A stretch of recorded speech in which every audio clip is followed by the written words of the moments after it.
کو آزاد ہوئی 75 سال سے زائد ہو گئے ہیں۔ آج سے 75 سال پہلے تن کے گورے من کے کالے جنہیں انگریز کہا جاتا ہے ہندوستان کو چھوڑ کر رخصت ہو گئے۔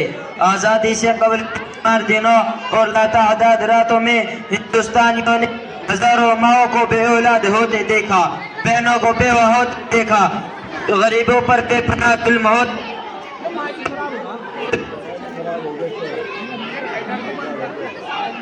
بچوں کو بھوک سے روتے بلکتے دیکھا۔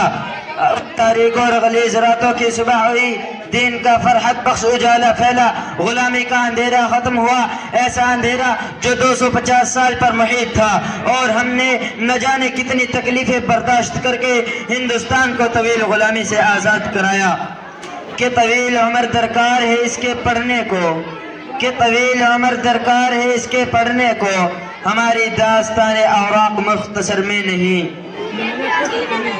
محترم بزرگوں، ہم نے تن من دھن کی قربانیاں دی، ہم نے بغاوتیں کی، ہم نے نعرے بلند کیے، پھانسی پر چڑھے اور سینوں پر گولیاں کھا کر ہندوستان کو عیار انگریزوں سے آزاد کرایا۔ حضرت محمود الحسن صاحب اسیر مالٹا، مولانا حسین احمد مدنی صاحب اسیر مالٹا، مولانا برکت اللہ صاحب بھوپالی، مولانا عبید اللہ صاحب سندھی، مولانا محمد میاں انصاری، مولانا احمد شاہ صاحب، مولانا قاسم صاحب نانوتوی، مولانا رشید احمد گنگوہی، مولانا ابوالکلام آزاد صاحب، حاجی جناب امداد اللہ مہاجر مکی، مولانا محمد علی جوہر جیسے وطن کے جالوں نے جان و مال کی قربانیاں دے کر آزادی کا پرچم بلند کیا۔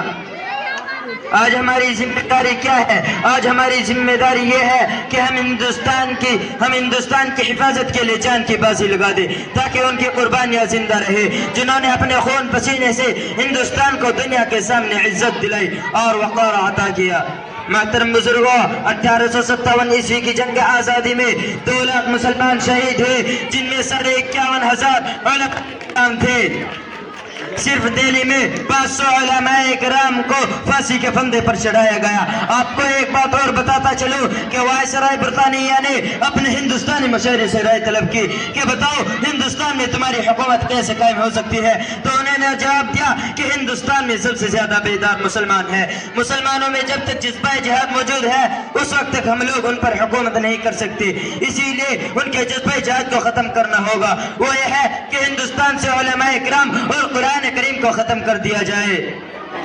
کیا آنکھ دکھائے گی یہ گردش دورہ، کیا آنکھ دکھائے گی یہ گردش دورہ، ہم وہ ہیں جو فولاد کے سانچے میں ڈھلے ہیں۔ تو 1861 عیسوی میں ان کم بختوں نے اس وقت قرآن کریم کے 3 لاکھ نسخے جلائے، اور 1864 عیسوی سے لے کر 1867 عیسوی تک انگریز نے علماء کرام کو ختم کرنے کا فیصلہ کیا۔ ان 3 سالوں میں 14,000 علماء کرام کو تخت دار پر لٹکا دیا۔ ایک انگریز ٹامسن کہتا ہے کہ دہلی کی چاندنی چوک سے لے کر خیبر تک کوئی ایسا درخت نہ تھا جس پر علماء کی گردنیں لٹکتی ہو۔ ٹامسن کہتا ہے کہ علماء کرام کے جسموں کو تانبے سے دغا گیا۔ ٹامسن کہتا ہے کہ علماء کرام کو سوروں کی کھالوں میں ڈال کر جلتے ہوئے تندوروں میں ڈالا گیا۔ نیز علماء کو ہاتھی پر کھڑا کر کے درختوں سے باندھ کر ہاتھیوں کو نیچے سے چلا دیا گیا۔ لاہور کی جامع مسجد کے ذہن میں انگریز نے پھانسی کا پھندا بنایا تھا، جس میں ایک دن میں 80 علماء کو پھانسی دی جاتی تھی۔ لاہور کی ندی راوی میں 80 علماء کو بوریوں میں بند کر کے ڈال دیا جاتا اور اوپر سے گولیوں کا نشانہ بنا دیا جاتا۔ وہ کہتا ہے کہ جب میں دہلی میں اپنے خیمے میں گیا تو مجھے مردار کی بدبو محسوس ہوئی، تو میں پیچھے چلا گیا، دیکھتا ہوں کہ آگے کے انگارے دیکھ رہے ہیں، اور 40 علماء کو لا کر ان کے کپڑے اتار کر انگاروں میں ڈال دیا گیا۔ پھر میرے دیکھتے دیکھتے 40 اور علماء کو بلایا گیا اور میرے سامنے ان کے کپڑے اتارے گئے۔ ان سے کہا گیا، مولویوں، جس طرح ان 40 کو پکا دیا گیا اسی طرح تمہیں بھی پکا دیا جائے گا۔ تم میں صرف ایک آدمی یہ کہہ دے کہ تم 1857 عیسوی کی جنگ آزادی میں شریک نہ تھے تو ہم تم کو چھوڑ دیں گے۔ ٹامسن کہتا ہے، مجھے پیدا کرنے والے کی قسم کوئی بھی عالم ان میں سے ایسا نہیں تھا، سارے کے سارے آگ میں جل گئے، مگر کسی نے بھی انگریز کے سامنے گردنیں نہیں جھکائی۔ گل نہیں ہے ہم جو مسل دیں گے زمانے والے، گل نہیں ہے ہم جو مسل دیں گے زمانے والے، ہم وہ خوشبو ہے جو فضاؤں